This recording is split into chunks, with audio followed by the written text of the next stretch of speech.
Hello दोस्तों, आपका इस सर्वदर्शन में स्वागत है। आज हमारा 4 दिसंबर है। आज का जो टॉपिक है हमारा, जो भी इम्पोर्टेंट टॉपिक है वो आपको सामने डिस्कस करूंगा आपको।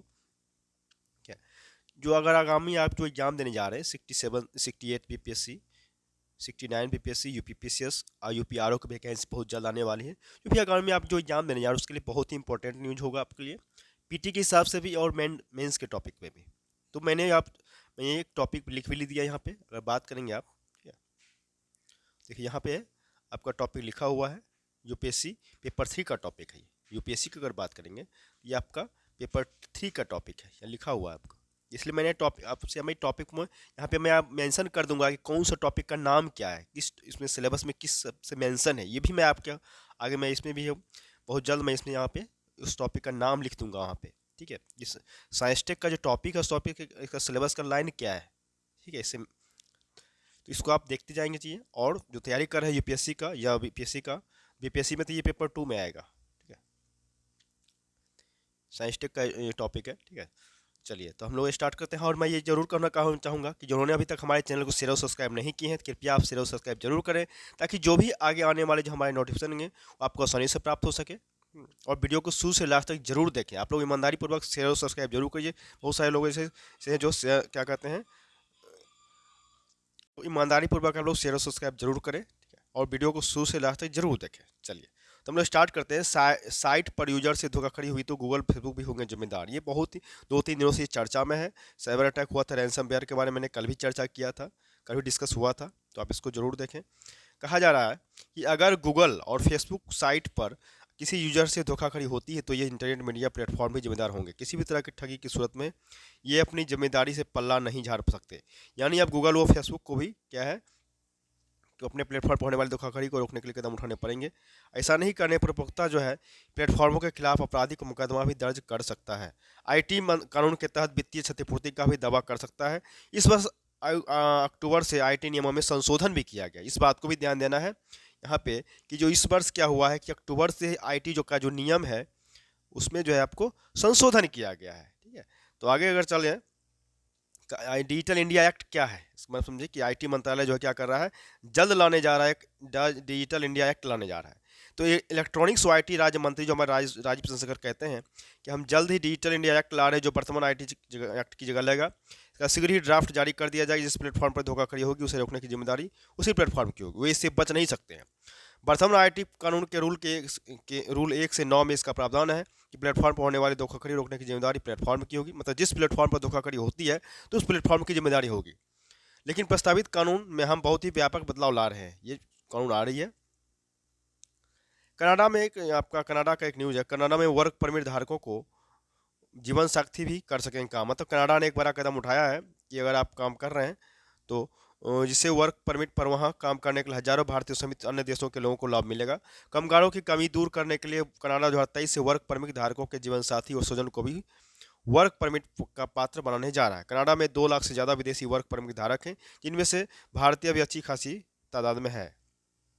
चलिए आगे का बात ये कि यही जो इसको भी मैंने यूपीएससी जो पेपर 2 में टॉपिक किया है कि पेपर 2 पॉलिटी का ये टॉपिक है। ठीक है, इसमें अगर बात करें, इसमें लिखा है आपका कि मौलिक अधिकार के बारे में, कि संविधान में लोगों को सीधे हाई कोर्ट और सुप्रीम कोर्ट जाने का अधिकार दे दिया गया है। मौलिक अधिकार जो है और अन्य राहतों के लिए सीधे हाई कोर्ट जाने का चलन बढ़ा है। इसका पता उच्च न्यायालय में लंबित मुकदमों में देखने से पता चलता है। इसके मुताबिक अगर बात करें तो हाई कोर्ट क्या है, तो हाई कोर्ट में कुल दाखिल होने वाले मुकदमों में एक बड़ा हिस्सा जो है आपका रिट याचिकाओं का है। देश के 25 जो हाई कोर्ट हमारे देश में हर साल 7.5 लाख रिट याचिकाएं दाखिल होती है। इनमें यह जनहित याचिकाएं भी शामिल है। हाई कोर्ट में कुल 53,58,017 मुकदमे लंबित थे, जिनमें से 10% से ज़्यादा जो आपका जो हिस्सा है वो आपका रिट याचिकाओं का है। देखिए कहा जा रहा है इतना इतना जो है 18 लाख मुकदमे हैं, जिनमें से जनहित याचिकाएं भी शामिल है। 89% सिविल रिट याचिकाएं यानी दीवानी मुकदमे होते हैं। अगर बात करें सबसे ज़्यादा रिट कहाँ जारी हुआ है, तो सबसे ज़्यादा रिट याचिका आपका इलाहाबाद कोर्ट में दाखिल हुआ है। हाई कोर्ट में पिछले 6 वर्षों में दाखिल रिट याचिकाओं में पता चलता है कि सबसे ज़्यादा जो रिट याचिका इलाहाबाद हाई कोर्ट में दाखिल हुई है। इलाहाबाद हाई कोर्ट में इस दौरान कुल 11,71,884 मुकदमे दाखिल हुए हैं। ठीक है, आगे चलते हैं यहाँ पे कि कहा जा रहा है क्या, इसके बारे में डिस्कस करते हैं कि हाईकोर्ट में रिट याचिकाओं की अच्छी खासी हिस्सेदारी लोगों में अधिकारों को लेकर आई जागरूकता की ओर इशारा करती है। मतलब हाईकोर्ट में जो ये रिट याचिका जो दायर किया गया सब 10% के मामले में जितना भी हुआ 53,58,000 जो मामले हैं इससे 10% से ज़्यादा जो है आपका हिस्सा रिट याचिका। इससे ये पता चलता है कि लोगों में जो है सो आगे धीरे धीरे जो है सो जागरूकता बढ़ रही है। हर छोटी बड़ी मांग के लिए भी सीधे हाईकोर्ट में रिट दाखिल करने से मुकदमों की संख्या में बेवजह की बढ़ोतरी होती है। इससे निचली अदालत से हाईकोर्ट पहुंचने वाली अपीलों की सुनवाई में देरी होती है। संविधान में 5 तरह का रिट दिया गया है जिनके लिए नागरिक सीधे हाईकोर्ट और सुप्रीम कोर्ट से राहत पा सकता है। मूल रूप से अगर बात करें रिट याचिका जो मौलिक अधिकारों को लागू कराने और उनके उल्लंघन पर दाखिल की जाती है। अगर बात करें सो पॉलिटी में लोग पढ़े भी हैं, आप लोग पढ़े हैं कि मूल रूप से अगर बात करें रिट याचिका जो है मौलिक अधिकारों को लागू कराने और उनके उल्लंघन पर दाखिल की जाती है।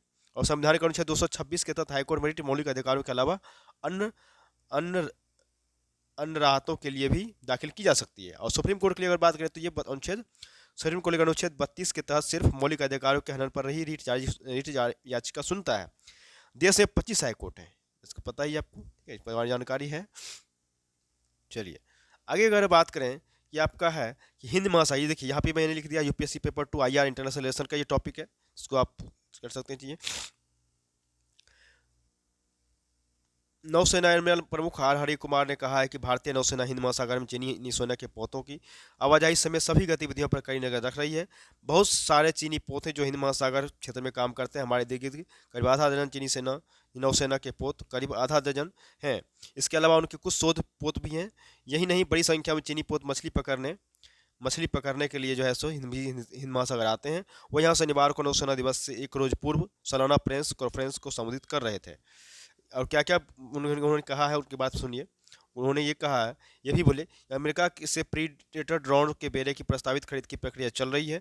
MQ-9 भी ड्रोन जो है MQ-9 रिपर एक प्रकार है जिसका उपयोग क्या होगा तो हेलीफायर मिसाइल के एक अपडेट वर्जन में किया गया था, जिसके जरिए ही काबुल में अलकायदा नेता अयमान अल जवाहिरी को मार गिराया गया था। बल में क्या होगा, औपनिवेशिक अतीत को छोड़ने की कवायद चल रही है। हमें इस गुलामी की मानसिकता को दूर करना होगा। मानसिक चीन की बढ़ती नौसैनिक हिंद महासागर शक्ति व हिंद महासागर क्षेत्र पर उसके बढ़ते प्रभाव से निपटने के लिए 3 विमानवाहक पोतों की मांग की जा रही है। भारत के पास 2 विमानवाहक पोत INS विक्रांत और INS विक्रमादित्य और INS विक्रांत है। और आगे बात करें कहा जाए, ये भी बोले हैं कि 2047 तक जो है आत्मनिर्भर हो जाएगी भारतीय नौसेना। मतलब नौसेना जो हमारी है वो कहा जा रहा है कि 2047 तक जो है आत्मनिर्भर हो जाएगा। नौसेना के प्रमुख जो है उन्होंने कहा है कि 2047 तक पूरी तरह से आत्मनिर्भर हो जाएगी। उन्होंने कहा कि हाल में जो वैश्विक जो घटनाएं हुई है इस बात को ये रेखांकित करती है कि हम अपनी जो सुरक्षा आवश्यकता है उसके लिए दूसरों पर निर्भर नहीं रह सकते। उन्हें ये भी कहा कि रक्षा क्षेत्र में आत्मनिर्भर बनना शीर्ष नेतृत्व की प्राथमिकताओं में शामिल है। हम लगातार दिशा में काम कर रहे हैं कि लक्ष्य को पूरा करने के लिए कई उपाय किए जा रहे हैं। ये हमारे जो नौसेना प्रमुख हैं उनका ये कथन था। युद्ध और हिंसा का भारत ने कभी नहीं किया समर्थन। राजनाथ सिंह हमारे जो रक्षा मंत्री हैं उन्हें शनिवार को भारत ने कहा कि भारत जो है सो ने कभी भी युद्ध और हिंसा का समर्थन नहीं किया है, लेकिन वह अन्याय और उत्पीड़न के प्रति तटस्थ नहीं रह सकता। भारत दूसरों के लिए मुसीबत नहीं बनता है, लेकिन मुसीबत बनने वालों को छोड़ता भी नहीं है। ठीक है, उन्होंने कहा ये। देखिए यहाँ पे एक और है, पेपर 2 का मामला है कि यह विधायिका और कार्यपालिका का काम नहीं कर सकती अदालत। ये धनखड़ हमारे उपराष्ट्रपति जो है उनका कहना है कि न्यायपालिका कभी विधायिका या कार्यपालिका कार्य नहीं कर सकती, क्योंकि व्यवस्था का एक अंग यदि दूसरे के कार्य क्षेत्र में हस्तक्षेप करेगा तो इससे शासन का संतुलन बिगड़ सकता है। LM सिंघवी समिति जो थी उसके बारे में व्याख्यान क्या है कि हमारी न्यायपालिका जो है शासन व्यवस्था का महत्वपूर्ण हिस्सा है, या कार्यपालिका का या व्यवस्थापिका का स्थान नहीं ले सकती है। शक्तियों का विभाजन हमारी शासन व्यवस्था में बहुत अहम है। एक संस्थान द्वारा दूसरे के कार्य क्षेत्र में मामूली हस्तक्षेप किए जाने से भी शासन का संतुलन बिगड़ सकता है। धनखड़ का यह भी कहना है, हमारे जो उपराष्ट्रपति हैं, कि सारी शक्ति हम भारत के लोग में नहीं थे, जिसका उल्लेख संविधान के प्रस्तावना में किया गया है। इसका भी मतलब ये हुआ कि लोगों के जनादेश और उनकी जो बुद्धिमत्ता में ही ताकत है, और भारत की जो संसद है लोगों की इच्छाओं का प्रतिनिधित्व करती है। उन्होंने कहा कि 2015-16 में संसद में एक संविधान संशोधन विधेयक में चर्चा चल रही थी। लोकसभा ने सर्वसम्मति इसके पक्ष में वोट डाला। विधेयक पर मतदान के समय कोई सांसद न तो उपस्थित था और न ही किसी ने भी इसका विरोध किया, और राज्यसभा ने भी इसका सर्वसम्मति से पारित कर दिया। सिर्फ एक सांसद उपस्थित रहा था। मतदाताओं का जनादेश एक संवैधानिक प्रावधान में बदल दिया गया। उन्होंने कहा कि देश का हर नागरिक आगे बढ़ेगा और भारत की विकास यात्रा में भी सहयोगी बनेगा। देखिए ये भी आपका पेपर 2 का टॉपिक है कि राज्यपाल की नियुक्ति के लिए प्रक्रिया तय की जाए। देखिए हर राज्य का अपना अपना होता है। तो महाराष्ट्र के पूर्व सीएम उद्धव ठाकरे ने कहा है कि इस राज्य के राज्यपाल की नियुक्ति के लिए कि राज्य के राज्यपाल की नियुक्ति के लिए प्रक्रिया निर्धारित की जानी चाहिए। शिवसेना उद्धव ठाकरे के अध्यक्ष उद्धव के अनुसार राज्यपाल जो है राष्ट्रपति के प्रतिनिधि होते हैं, इसलिए इस पद पर नियुक्ति के लिए एक प्रक्रिया तय है कि बार बार ये मुद्दा उठती रहती है, आती रहती है चर्चा में। तो कहा जा रहा है इसलिए इस पद पर नियुक्ति के लिए एक प्रक्रिया तय की जानी चाहिए। उन्हें यह बात राज्यपाल भगत सिंह कोश्यारी से कही है। आगे है बड़ी योजना योद्धाओं के लिए खत्म होगा कुशल कामगारों का संकट। मतलब देश भर के औद्योगिक प्रशिक्षण केंद्र जो संस्थान जो आईटीआई का डिजिटाइजेशन का डिजिटल स्किल डेवलपमेंट की दिशा में कौशल विकास एवं उद्यमिता मंत्रालय ने प्रयास तेज कर दिए हैं। क्राफ्टमैन ट्रेनिंग स्कीम तहत प्रशिक्षण निदेशालय डीईटी ने नेशनल इंस्ट्रक्शनल मीडिया इंस्टीट्यूट के साथ आईटीआई की 6 ट्रेडों के लिए digital vocational education trend and training course तैयार किया है। उद्योगों की जरूरत के अनुसार तैयार किए गए पाठ्यक्रम न सिर्फ युवाओं को रोजगार दिलाने में सहायक होंगे, बल्कि उद्योगों के सामने कुशल कामगारों का संकट भी खत्म होता जाएगा। आगे चले हम आगे चलें तो नेक्स्ट टॉपिक हमारा आ रहा है कि सरकारी गैर सरकारी संस्थाएं रखें साइबर अटैक से बचने की तैयारी। ये भी आपका UPSC paper T science tech का भी टॉपिक है, इसके बारे में जैसा अभी फर्स्ट पेज पे था, फ्रंट पेज पे।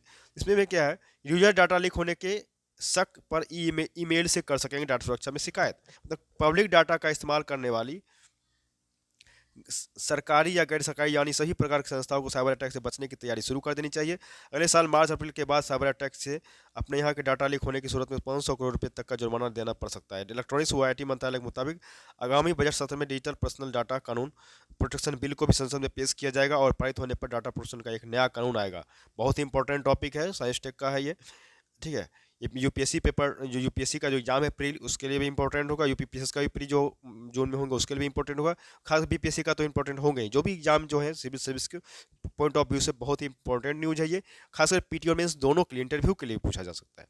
तो इलेक्ट्रॉनिक्स और आईटी राज्य मंत्रालय जो है राज्य संस्करण के मुताबिक प्रस्तावित नए कानून के तहत सरकारी और गैर सरकारी किसी भी संस्थाओं को आम जनता के डिजिटल डाटा को किसी को बेचने या उसे लीक करने का अधिकार नहीं होगा। जनता की मर्जी लेकर ही डाटा किसी और को इस्तेमाल किया जा सकता है। देख लीजिए, बहुत अच्छा टॉपिक है, लाइन मेंशन है। साइबर अटैक की वजह से भी डाटा लीक होता है तो उस संस्थान के खिलाफ कार्रवाई हो सकती है। उन्होंने एम्स पे साइबर अटैक का हवाला देते हुए कहा कि कानून बन जाने के बाद इस प्रकार का अटैक होता है तो पब्लिक डाटा सुरक्षा बोर्ड में डाटा लीक होने की शिकायत की जा सकेगी और बोर्ड संस्थान के खिलाफ कार्रवाई भी होगा। और सुनवाई के दौरान क्या होगा कि संस्थान सफाई दे सकता है साइबर अटैक की वजह से डाटा लीक हुआ है, लेकिन ऐसा नहीं होगा।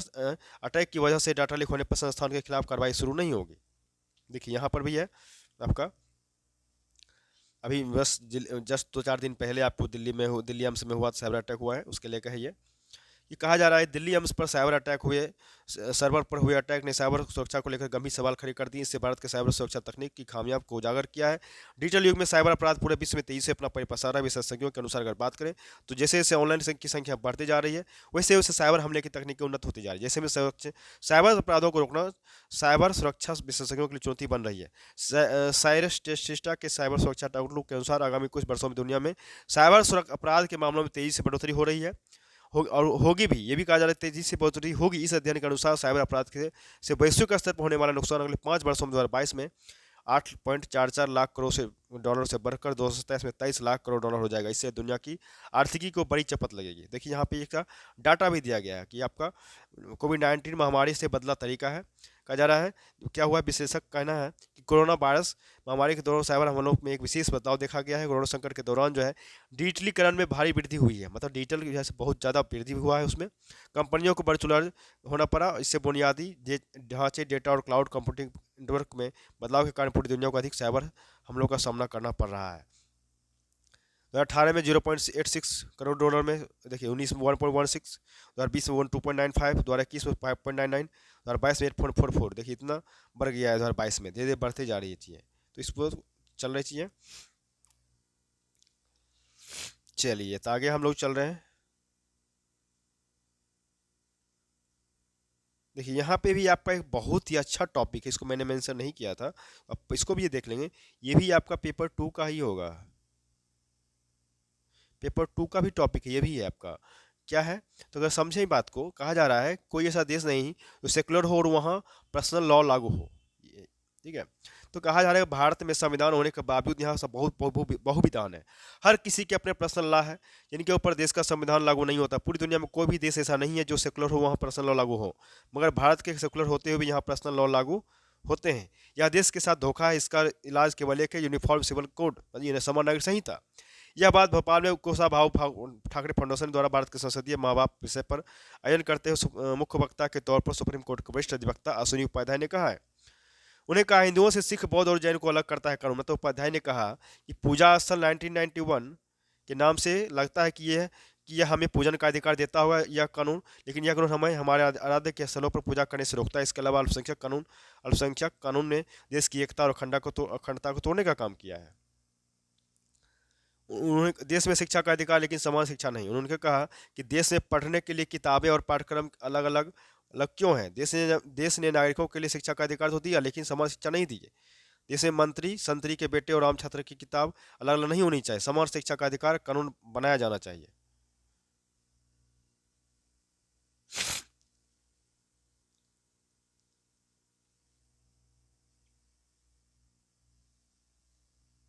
चलिए हम लोग आगे की ओर चल रहे हैं।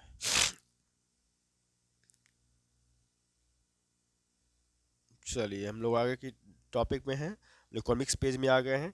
यहाँ भी आपको यूपीएससी पेपर 3 भी आपको यूपीएससी इकोनॉमिक्स कर सकते हैं, ठीक है। या तो एग्रीकल्चर का टॉपिक है ये, खेत से अंतिम उत्पाद तक सप्लाई चेन। देखिए यहाँ पे हमने लिख दिया यूपीएससी पेपर 3, इसलिए अब आगे टॉपिक भी मेंशन करेंगे यहाँ पे आगे, इस बात को ध्यान देंगे।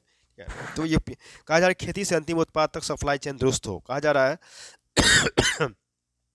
कि कृषि व इससे संबंध क्षेत्र की अपेक्षाओं की गठित तनिक भारी है। भारतीय अर्थव्यवस्था क्रीड कहे जाने वाले इस सेक्टर का नीति निर्माण अतीत के अनुभवों को ध्यान में रखकर किया जाए तो बड़ा बदलाव देखने को मिल सकता है। देश जो है कृषि उत्पादन में आत्मनिर्भर है, लेकिन उत्पादकता में वृद्धि के ढेरों अवसर अभी भी मौजूद है। नए शोध व तकनीक के साथ साथ मशीनीकरण का हर स्तर यदि बढ़ा दिया जाए तो उत्पादन में काफ़ी वृद्धि हो सकती है। किसान के खेत से उत्पादन तक की सप्लाई चेन को दुरुस्त किया जाना और फसल भंडारण की उचित व्यवस्था इस क्षेत्र की बड़ी मांग है। एग्रो इंडस्ट्री को प्रोत्साहित किए बिना किसानों का हित नहीं सधेगा।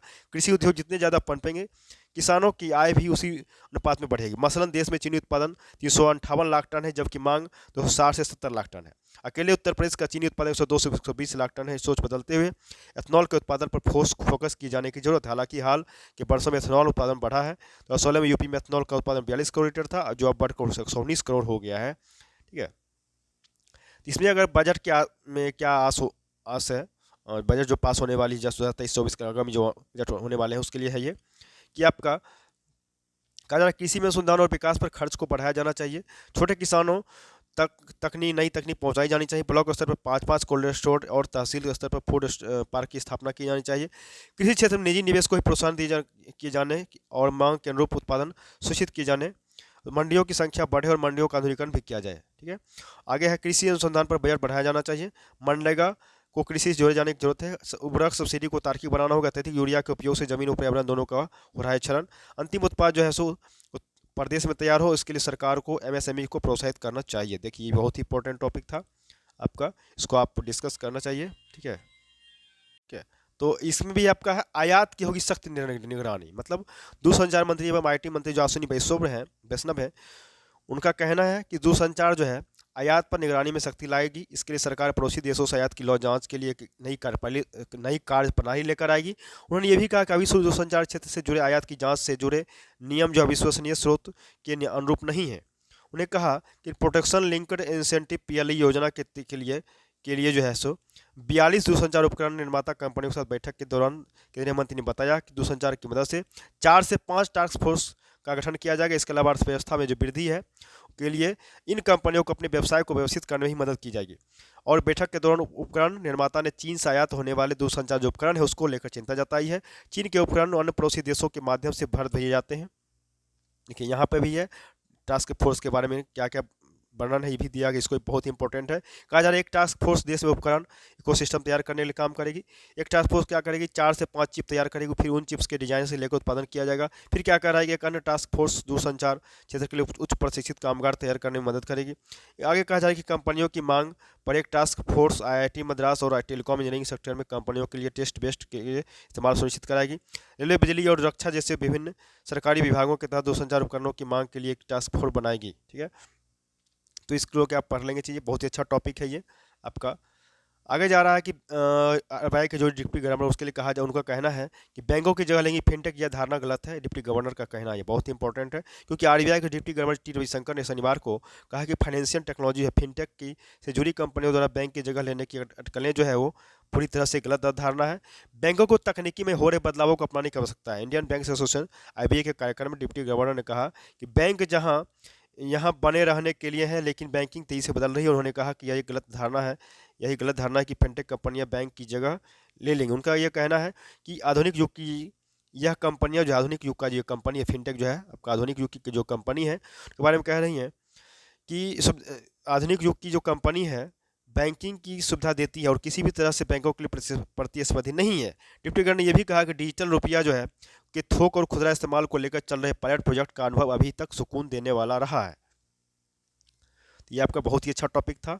आगे चलते हैं हम लोग, तो है कि पद्म भूषण पुरस्कार से सम्मानित सुंदर पिचाई बोले, मैं हमेशा से भारत से जुड़ा महसूस करता हूँ। ये आपका पीपीटी का भी टॉपिक हो सकता है, आगामी जो भी एग्जाम देंगे प्रीलिम्स में ये क्वेश्चन पूछा जा सकता है आपको, तो आपके लिए बहुत ही इंपॉर्टेंट होगा। ये कहा जा रहा है कि गूगल के सीईओ जो है सुंदर पिचाई को अमेरिका में भारत के राजदूत शरण सिंह संधू ने पद्म भूषण पुरस्कार से सम्मानित किया है। सम्मान में प्राप्त करने के बाद पिचाई ने कहा, मैं हमेशा भारत से जुड़ा हुआ महसूस करता हूँ। उन्होंने आगे बोला कि भारतीय मूल की पिचाई को व्यापार व्यापार और उद्योग श्रेणी वर्ष 2022 के लिए पद्म भूषण से सम्मानित किया गया है। पाक, चीन, सऊदी अरब और धार्मिक स्वतंत्रता का उल्लंघन, मतलब कहा जा रहा है अमेरिका ने कहा है कि पाकिस्तान, चीन और सऊदी अरब जैसे देश धार्मिक स्वतंत्रता का उल्लंघन कर रहे हैं। जो उन्होंने चीन, पाकिस्तान और म्यांमार समेत 12 देशों को वहां की धार्मिक स्वतंत्रता की मौजूदा स्थिति को लेकर विशेष चिंता वाले देश घोषित किया है।